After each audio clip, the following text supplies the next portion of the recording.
Chers bien-aimés en Jésus-Christ, je vous retrouve encore, sans doute pour la dernière de l'année 2021 et pour cette vidéo numéro 47.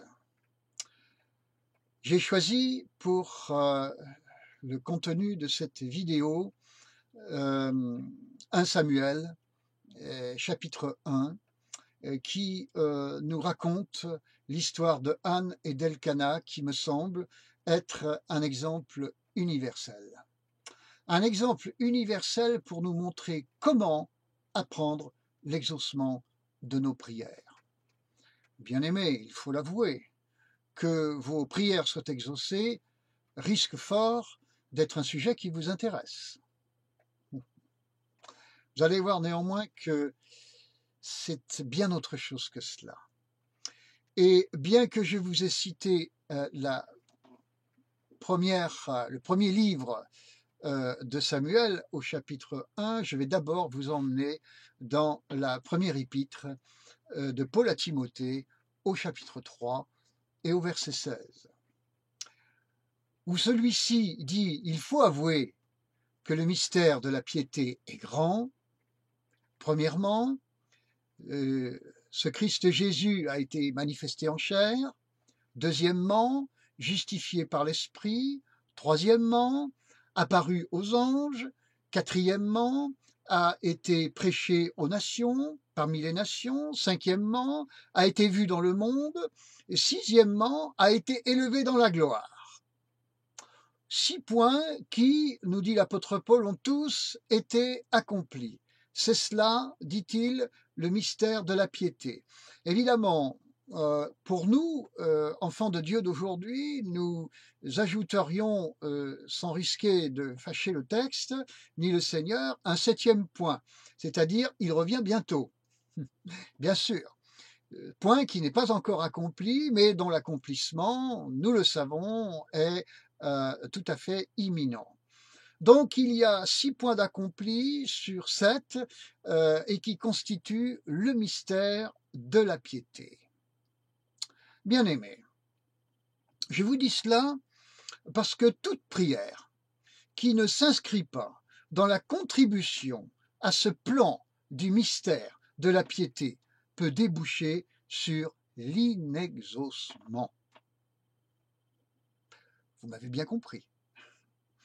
La vision, bien-aimés, de l'exaucement de notre prière doit être pour Dieu et le plan de sa gloire, à savoir le mystère de la piété, et non, premièrement, pour notre satisfaction personnelle. Notez bien tout cela. Je dirais, certains ont la foi pour être exaucés, c'est visible. Et néanmoins, ils ne sont pas exaucés, malgré cette foi, qui confesse même que l'exaucement par la foi est accompli. Mais ceci dit, ça ne débouche pas sur la manifestation d'un exaucement. C'est troublant. Eh bien, je dirais que ces gens qui ont la foi pour être exaucés, mais qui ne le sont pas, parce qu'ils ne s'inscrivent pas dans la vision du mystère de la piété, eh bien, ils ne sont pas exaucés à cause de ça, bien-aimés. Ils ont la foi, mais ils ne s'inscrivent pas dans la vision du mystère de la piété. Alors, 1 Samuel, chapitre 1, versets 1 et 2. Il est question d'Elkana. Il est question de Anne. Il est question de Pénina, les 2 femmes de cet homme. C'est une belle famille pour l'époque, pour les mœurs de l'époque. Il y a quand même Pénina au milieu, dont le nom signifie corail. Alors le corail, c'est beau, mais attention, ça blesse. Quant à Elkana, la signification de son nom est très belle, c'est possession de Dieu. Pour Anne, c'est pareil, gracieuse. Alors, possession de Dieu d'un côté, gracieuse de l'autre, ça nous fait un beau couple, mais au milieu, il y a du corail. Attention, si on met le pied dessus, Vous allez regarder votre pied, il risque d'être moins bien après, blessé. Alors, au verset 3, on voit que cette famille rend un culte à Dieu, oui, mais sous l'impulsion de son chef, c'est-à-dire Elkana. Et les deux femmes, suivent. Il faut que le chef de famille impulse le culte à Dieu et il faut que les femmes suivent. Maintenant, quelle est l'ambiance familiale? J'en ai déjà fait une petite allusion. Il y a premièrement une inévitable compétition comparative entre les deux femmes, parce qu'on voit au verset 7, l'une semble bénie, c'est Elkana, et l'autre pas, c'est Anne. Être stérile, c'était perçu comme une malédiction de Dieu. Fallait vivre ça. Et puis, deuxièmement, le mari s'efforce de compenser cette douleur que Anne peut éprouver. On le voit au verset 5, il s'efforce de le faire avec amour. Toutefois, en troisièmement, on voit que son attitude a des limites. Il s'agace des larmes de Anne et montre même son indélicatesse au verset 8 en lui disant « Est-ce que je ne vaux pas plus que 10 fils ?» Moyen comme réflexion pour un mari à sa femme. Moyen. Bon, peut mieux faire. Alors, en définitive, on voit que Anne a des problèmes avec Pénina et aussi avec son mari. Mais elle suit quand même la famille et vient quand même adorer le Seigneur à Silo. Heureusement. Heureusement qu'elle ne s'arrête pas au problème qu'elle a et qu'elle suit quand même son mari jusqu'à Silo. Parce qu'au verset 10 de 1 Samuel 1 toujours, on voit que cela lui donne l'occasion de déverser devant le Seigneur tout son chagrin. C'est là une étape, mes bien-aimés, absolument indispensable pour aborder la suite avec une meilleure lucidité. Matthieu 11, 28, vous connaissez, venez à moi, vous tous qui êtes fatigués et chargés, et je vous donnerai du repos. 1 Pierre 5, 7, vous connaissez aussi, déchargez-vous sur lui de tous vos soucis, car il prend soin de vous. C'est une étape indispensable.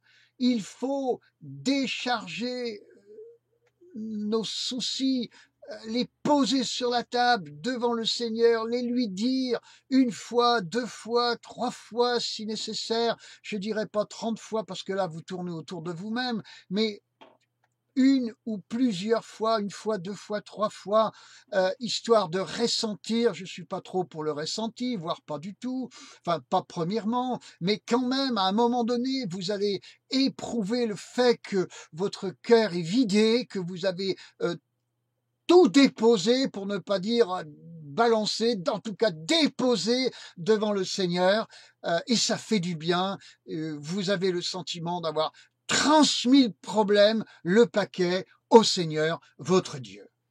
Ensuite, c'est le verset 11. Et le verset 11 manifeste chez Anne une meilleure lucidité pour la suite. Et celle-ci, cette meilleure lucidité indispensable, elle est là. Donc, je me décharge de tous mes soucis, je les dis au Seigneur intégralement, même précautionneusement, de A à Z. Ensuite, quand je serai désenfumé, j'aurai une meilleure lucidité pour comprendre ce que Dieu veut me faire comprendre dans la suite. Et c'est ainsi que Anne, cette fois, va demander à Dieu un enfant, mais non plus pour elle, mais pour lui, pour Dieu. Amen. Et c'est là qu'elle entre dans le mystère de la piété.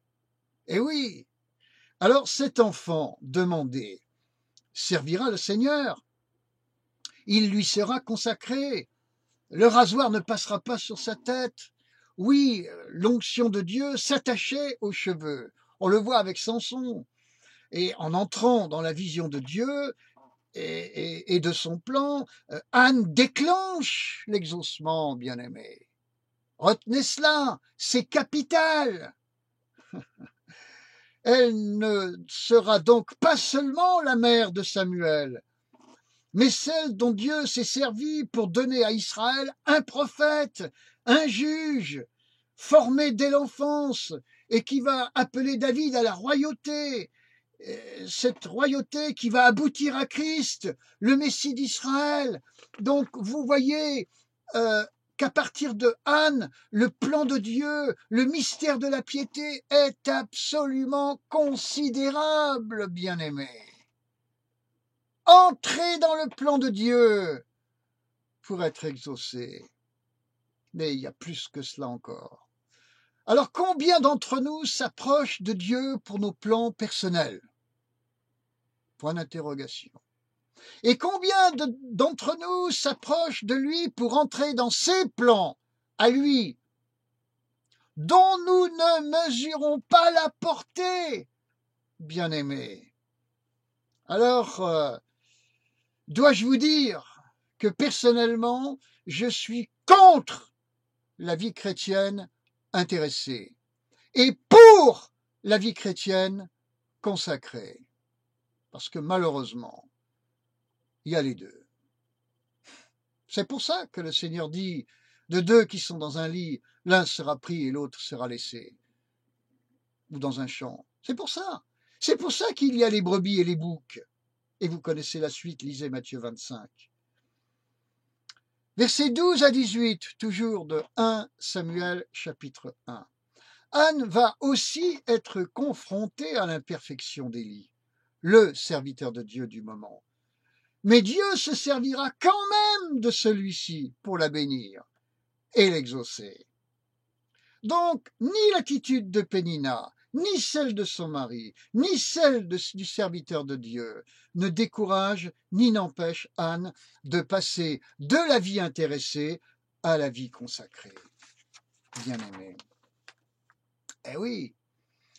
Alors j'ai envie de vous dire qu'aujourd'hui, beaucoup de chrétiens ne font que tourner autour d'eux-mêmes concernant leur destinée, leur guérison, leur délivrance et tout le reste avec, tout ce qui est du registre des bénédictions. Et même beaucoup de serviteurs de Dieu ne font que penser à la promotion de leur ministère. Ils ont les yeux rivés sur le nombre de likes, n'est-ce pas? Ils ont les yeux rivés sur leur rentrée d'argent. Ils font carrière dans le prophétisme parce qu'ils ont compris que le sensationnalisme est une drogue chez les chrétiens. Eh oui, bien sûr. Ils se donnent des titres, je dirais, parce que leur subconscient les fait ainsi croire à la fin du rejet profond et ancien qu'ils portent en eux-mêmes.